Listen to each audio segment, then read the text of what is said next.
Okay, so this is going to be a quick video just to show the process of actually switching from the board that came stock with this 40-watt Chinese laser cutter to my board, which allows you to work this cutter on EMC, which is also Linux CNC, or Mach 3. So inside here should be the standard board. There's two types of boards. My board comes with this black board here that works with the moshidraw program. Some people's come with the kind of a green board that I think works with the moshidraw board, but they both use the same three connectors. So you'll see there's one ribbon cable here. This ribbon cable will have one of the stepper motors plus the optical in-stops. Then you'll have this connector here, which will have the 24-volt supply that powers the motors.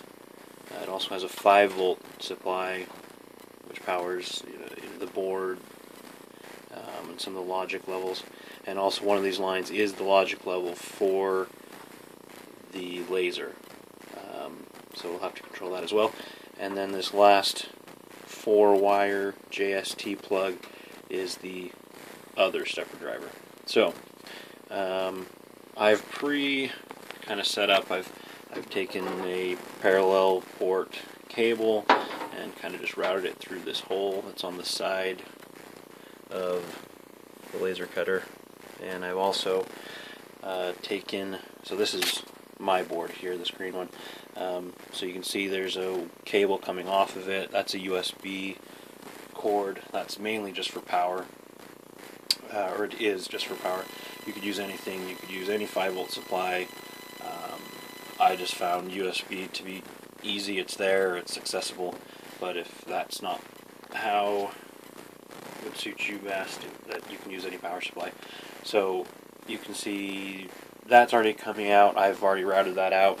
We'll plug that in, and that's to supply power to the PC side of the board, so it's isolated from the motor side of the board.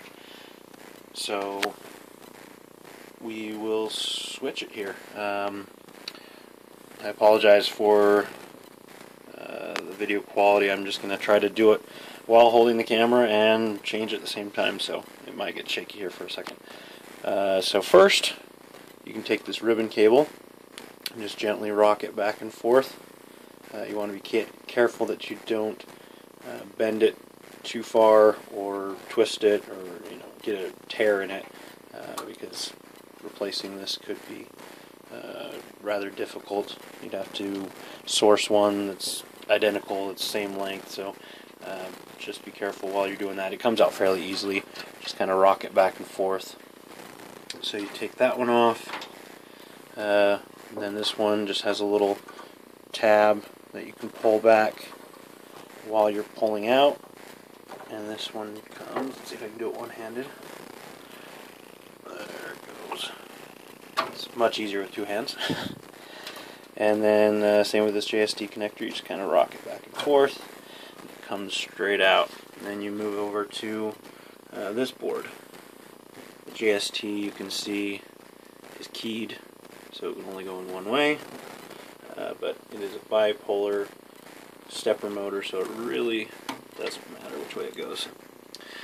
Now one thing, speaking of stepper motors, one thing I forgot to mention is before you attempt to pull any cables out, make sure your cutter is off and there's no power going to your controller boards.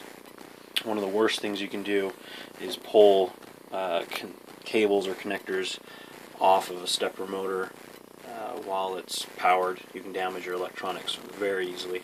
So make sure there's no power before you perform this. So then I can plug this power supply and laser logic level control here, and again it's got a little lip on it, and that will go in on the side that has the corresponding kind of friction latch there, and just slide that in. That's there. And then here's the ribbon cable, there's the conductor side, and then on the actual jack you'll see there's only one side of the conductors, and so you just fit that side in there, and you just kind of rock it back and forth very gently until it falls into place. And I have a little piece of plastic on mine just to isolate it from the metal. I have mounting holes on this. I haven't taken the time to take this board off and mount it in its place. It doesn't have the exact same mounting pattern. It's a smaller board, so it won't have that. But you can either mount it, somewhere else in the case that's empty. You can place it wherever you want, just as long as it's kind of, obviously the whole case is kind of metal, so as long as it's not resting against the metal. And then last, you can take this might be take the parallel port. This might be difficult to do with one hand, but you can just place it here.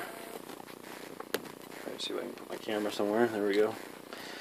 And I'll just push with both hands, one from one side of the board, one to the other. Alright, there's that. That's plugged in there.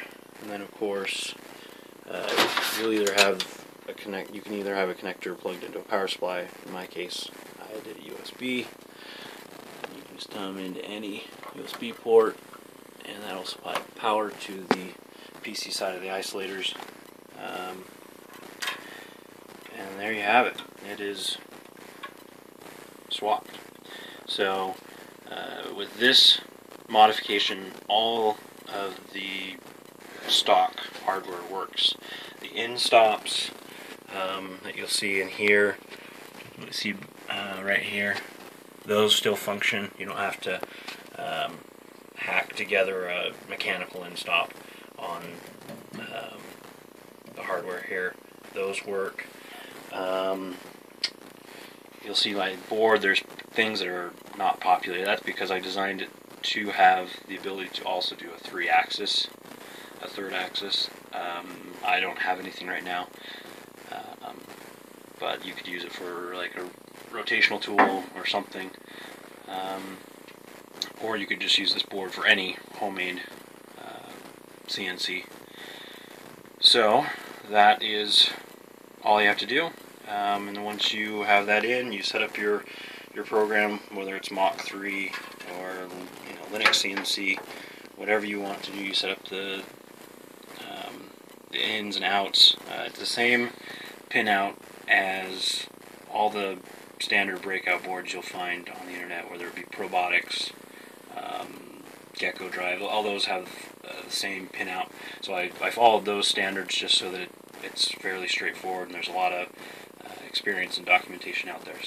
But I will, on my website, have a walkthrough of setting up Mach 3. I haven't used Linux CNC yet, so there's no walkthrough yet, but I will plan on doing that as well. So that is it. The one thing is, these dip switches here are to select the micro stepping. So also on the website, chriscircuits.blogspot.com, I will describe what switch needs to be where to have full step, half step, 4th step, 8th step, all that configured. So alright, with that,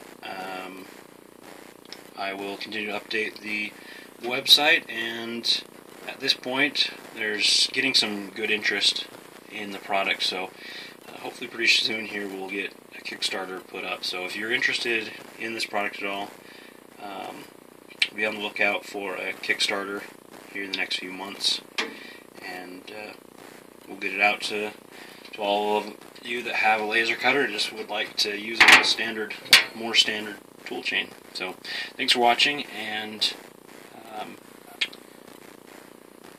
we'll see ya.